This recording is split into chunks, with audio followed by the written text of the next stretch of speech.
Good afternoon.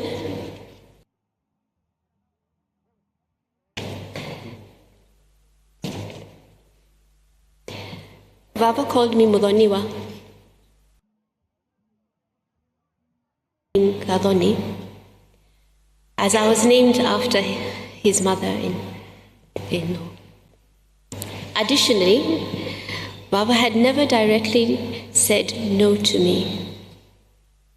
I took this as a gesture of love and also respect for tradition. When we were younger, Baba traveled often,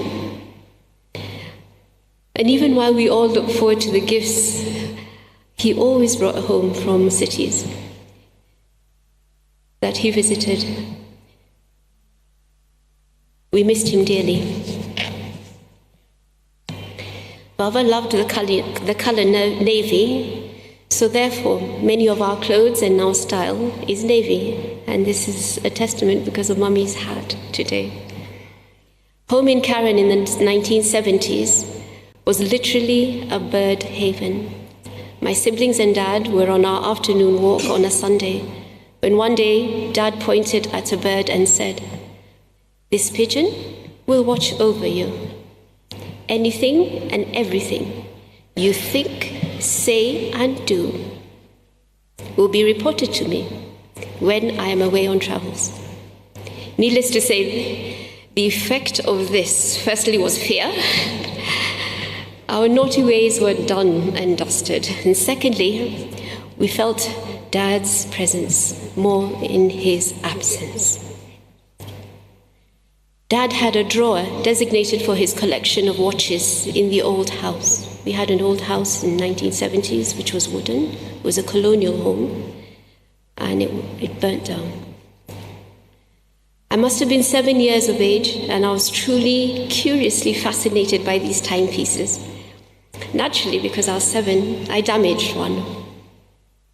I was petrified as I waited for Dad to come home that evening. Expecting the worst, actually. I was stunned when Vava sat next to me and taught me all about winding watches and how when you wind it, it keeps time, it doesn't lose time, and how to tell the time. Dad was a stickler for time, I think you'll agree with me. Always early. Over the years, Baba taught me how to tell time, to be on time, to manage time and to value time.